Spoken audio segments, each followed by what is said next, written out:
Heart beat scan ఒక్క second లోనే world class 640 slide CT scan ఇప్పుడు మీ విస్టా ఇమేజింగ్ బంజారా హిల్స్ లో.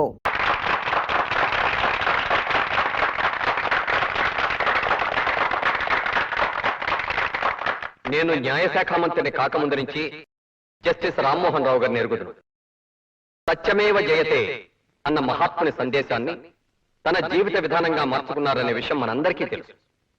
కర్ణుడికి కవచకుండలాగే శ్రీ రామ్మోహన్ రావు గారికి నీతి, నిజాయితీ, న్యాయం, ధర్మం పుట్టుకతో వచ్చిన ఆభరణాలు అంటే అతిశయోక్తి కాదు. ఆదర్శాలు ఉండటం వేరు, వాటిని ఆచరించడం వేరు. శ్రీ రామ్మోహన్ రావు గారు రిటైర్ అవుతున్న సందర్భంగా మన రాష్ట్ర ప్రభుత్వం తరఫున, ముఖ్యంగా న్యాయశాఖ తరఫున వారికి చిన్న సత్కారం.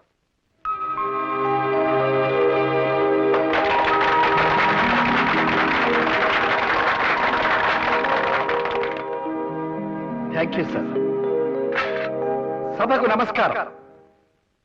న్యాయశాఖ మంత్రి గారికి కృతజ్ఞతలు. నేను ఈ సన్మానానికి అర్హుణ్ణి కాను, అసలు నాకు సన్మానాలు అంటేనే గిట్టవు అని అబద్ధాలు చెప్పడం నాకు ఇష్టం లేదు. ఈ రోజు నాకు ఎంతో సంతోషంగా ఉంది. పదవిలో ఉన్నంతకాలం అందరూ అందరినీ అందరమెక్కిస్తారు. పదవి దిగి వెళ్లిపోతున్న వాడిని నన్ను ఇలా సత్కరించి సాగనంపడం మీ సంస్కారానికి తార్కాణం. పోతే ఈ నా కర్తవ్య నిర్వహణ సాధ్యం చేసిన అనేక మందిలో మా కుటుంబ సభ్యులు కూడా ఉన్నారు. నేను ఎలాంటి నేనో తెలిసి నన్ను గౌరవించిన నా సహధర్మచారిణి పార్వతికి నేనెప్పుడూ రుణపడి ఉంటాను. ఇక మా పెద్దబ్బాయి Madhu, assistant commissioner of police, ముఖ్యంగా నా చిన్నప్పుడు నాకు చదువు చెప్పి నన్ను వ్యక్తిగా తీర్చిదిద్దిన మా మాస్టర్ గోపాలకృష్ణయ్య గారికి ఈ సభాముఖంగా నా కృతజ్ఞతలు చెప్పుకుంటున్నాను.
పెళ్లి కొడుకులా ఉన్నావు. మీ ఆయనలేనా? నిజమేనమ్మా, మెళ్ళో దండేసినప్పుడు తాతయ్య కూడా పెళ్లి కొడుకులానే ఉన్నాడు. నువ్వు పెళ్లి కూతురులానే ఉన్నావునేనమ్మా. అత్తయ్య, సన్మానం ఎంత గొప్పగా జరిగిందో తెలుసా? మామయ్య గారు మీ గురించి ఎంత చక్కగా మాట్లాడారో తెలుసా? అందరూ మామయ్య గారిని పొగడ్డమే. అమ్మా, నువ్వు కూడా వచ్చి ఉండాల్సింది. మీ నాన్నగారిని భోంచేయమని చెప్పు. దానికి చెప్తావమ్మా, ఇక్కడే ఉన్న రానికే చెప్పొచ్చుగా. అయినా ఏమిటమ్మా ఇది, నీకు నాన్నగారు మంచి చెడ్లు ముఖ్యం, కానీ నాన్నగారు కాదు. ఈ ఇంట్లో వంటలక్కవి, పని మనిషివి, అత్తగారివి, అమ్మవి, నాయనమ్మవి అన్నీ నువ్వే. కానీ ఆయనకి మాత్రం భార్య కాలేవా? జరిగిందేదో జరిగిపోయింది, ఆయనతో మాట్లాడొచ్చుగా. నిజాయితీ పరులతో మాట్లాడేంత గొప్పదాన్ని కాదు నేను. నా అమ్మని ఏదో ఒకటి అంటేనే కానీ ఉండలేవమ్మా. మధు, దాన్ని మాట్లాడి కనీసం అలా అయినా మీ అమ్మ గొంతు వినొచ్చు.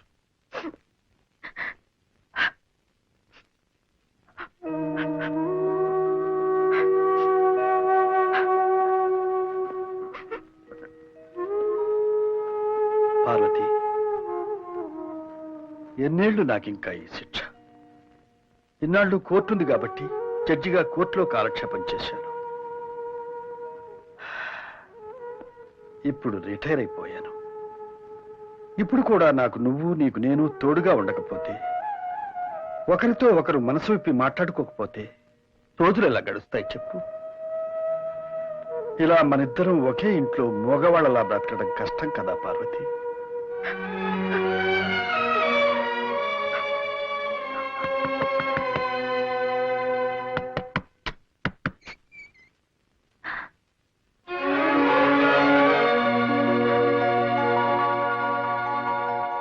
వేణు,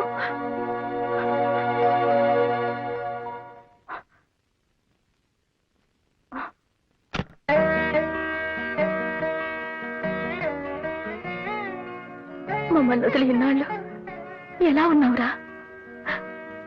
ఆ కళ్ళు చూడు ఎలా పీక్కుపోయాయో. అయినా ఎందుకురా నీకు ఆ గోల? తిండి తిప్పలు లేకుండా మా అందరికి దూరమై ఏం సుఖపడుతున్నావు? కనిపించిన తల్లిదండ్రుల కంటే నీకు విప్లవం ముఖ్యమైందిరా. నాకు ఆకలేస్తుందమ్మా.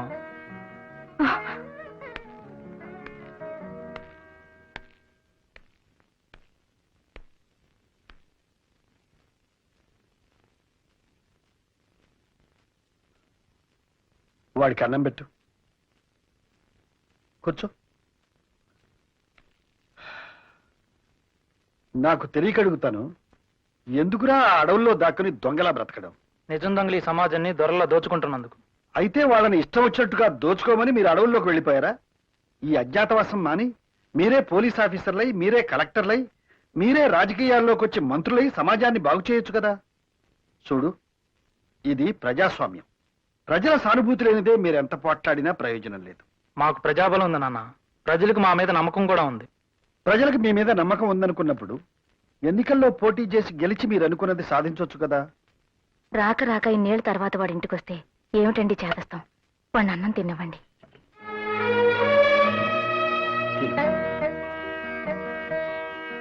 చూడు బాబు, నా మాట విని పోలీసులకు లొంగిపో. డీజీపీతో నేను మాట్లాడతాను. ప్రభుత్వం కూడా నేను క్షమిస్తుంది. రోజు పొద్దున్నే పేపర్ చూడాలంటే చాలా భయంగా ఉందిరా.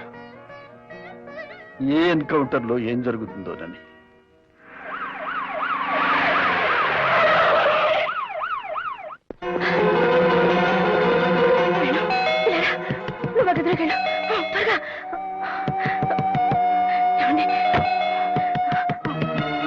మీరెళ్ళి పడుకోండి.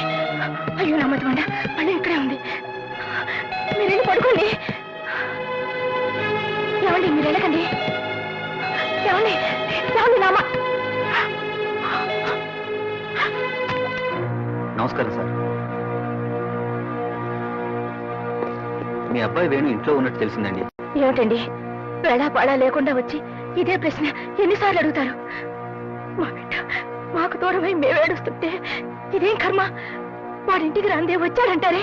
సార్, మీ అబ్బాయి వేణు వచ్చాడని కన్ఫర్మ్ గా తెలిసింది. రాలేదు మొర్రు అంటుంటే ఆయన అడుగుతారు ఏమిటండి? ఏమండి రాలేదని చెప్పండి. వాడు రాందానికి రాలేదని చెప్పడానికి భయం ఏమిటండి? పార్వతి, ఇన్స్పెక్టర్ గారు, కమా.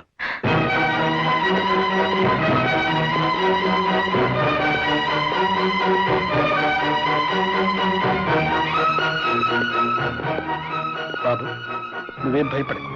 ఇందాక నీకు చెప్పాగా, గవర్నమెంట్ నేను క్షమిస్తుంది. నా మాట విను. ఇన్స్పెక్టర్ గారు, తీసుకువెళ్ళండి.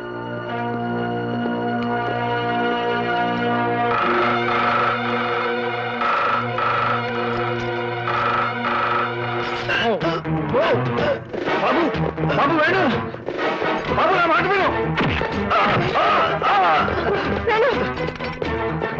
బాబు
వాణ్ణి పోలీసులకు అప్పచెబితే మారుతాడు, ఆ తర్వాత మన కళ్ళ ముందే ఉంటాడు అనుకున్నాను, కానీ ఇలా జరుగుతుందనుకోలేదు. మీరెందుకు అనుకుంటారండి? మీకు కావాల్సింది కొడుకు కాదు, వాణ్ణి చంపించిన తండ్రిగా రేపు మీకు వచ్చే గొప్ప పేరు. ఆకలేస్తుందమ్మా అని నోరు తెరిచి అడిగాడు బిడ్డ. ఆకలితోనే ప్రాణాలు పోగొట్టుకున్నాడు.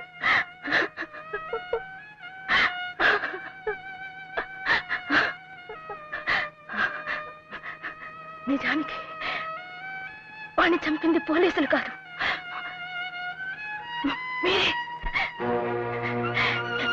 మీరే వాణ్ణి పోలీసుల తుపాకులకు బలిచ్చారు. మీకు అసలు ప్రేమ మమకారాలు లేవు. అది కాదు పార్వతి. వద్దు, నాకింకేం చెప్పొద్దు. నా కొడుకుని చంపించిన హంతకుడుగా మీకు నేను విధించే శిక్ష ఒక్కటి. నా కంఠంలో ప్రాణం ఉండగా మళ్ళీ మీతో మాట్లాడాను.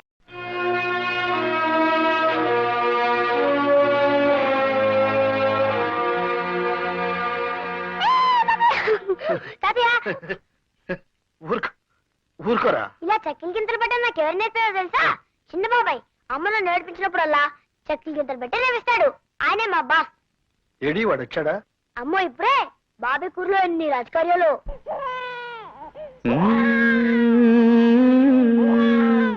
ఆ